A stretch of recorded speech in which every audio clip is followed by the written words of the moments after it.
But what did you think about the Sean Penn letter? I mean, remember I got an email from you right after that, and you had the funniest thing in the world, which is the PR people from the movie thought you were doing a gag, right? No, I thought Matt was doing a gag. Matt called me and he's like, dude, we got a letter from Sean Penn. I was like, what? Because it was right before the movie came out. He hadn't even seen the movie yet. It was a week before the movie. He just knew that because he was in the trailer. It was like Sean Penn, and he gets eaten by a cat or whatever. And so I guess he had talked to some people who knew what the script was, and he had learned that we ripped on him. And so he just, before seeing the movie, just wrote us this big angry letter. And Matt's reading the letter to me, and it was like, the end of it was like, I've been to Iraq, and if you guys want to come with me to Iraq and see what it's really about, and it was like, in the movie, all he does is run around and go, I've been to Iraq. I've been to Iraq. And I'm like, no, come on, you're lying. You're making this up, Matt. He's like, no, this really is from Sean Penn. I was like, no way. And then it was a realization, I mean, maybe we're just naive, but like, I was like, wow, Sean Penn wrote us a letter, kind of what a jerk. And then looking at the top of the facts and seeing that it was to a PR company and realizing that this is going out to the world. This is we're like the last people to see this. This is going to be in the paper tomorrow.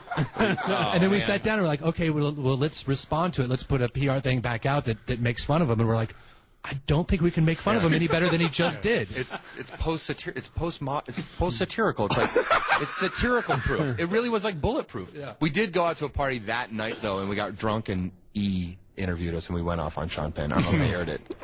Actually, I don't know. We might have said some illegal things. Yeah. Now, Sean Penn is only like 5'3". We're not. I know. I met Sean Penn. Yeah. But I mean, his height doesn't matter, I suppose. No, it does. It absolutely does. Some of the stuff he said in the letter, it's like, hey, you want to go? Let's go, bud. I'm not tough at all, but you're only 5'3". I'm not that scared.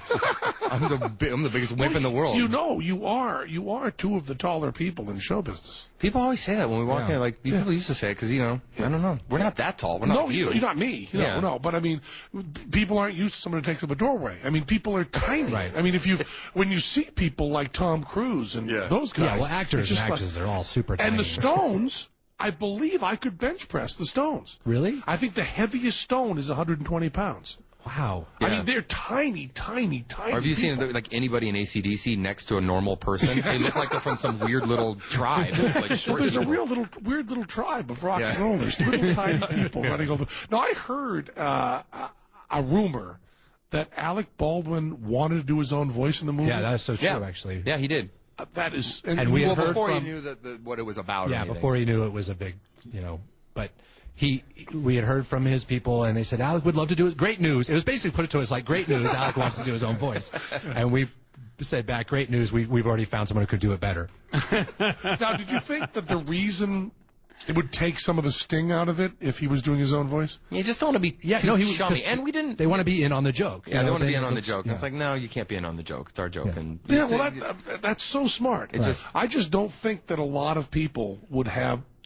That's a perspective that's really advanced. I mean, a lot of people in comedy know some of the stuff you guys know, but knowing you can't be in on our joke is real. And at the end of the day, Team America and South Park is a puppet show, and so you always want that feeling of, I mean, you can tell at South Park it's like us two doing all the voices, and they all sound after a while. You're like, I've heard this voice. You do all the voices and all the animation. Everything. We do all everything. By yourself. There is someone. Yeah, we have a couple. Actually, the voice of Tally is here, and then Kyle is here, who does a lot of fill-in voices. He did Dawkins. We do them over. We do. My point being that it sounds like two guys putting on a puppet show, and Team America, we kind of wanted to sound like that too. I mean, even though we didn't do as many voices in Team America, it's not about who's doing the voice. You want it to have that kind of, I don't know, like just people putting on a puppet show. And when Alec Baldwin's doing his own voice, it loses that whole feeling. Sure, and I remember, I bring this up a lot. When Apocalypse Now came out, that long ago, I was talking to this girl in college that said she was talking about seeing Apocalypse Now, and she said, I don't want to see one man's ego trip. And I said, I don't want to see anything else.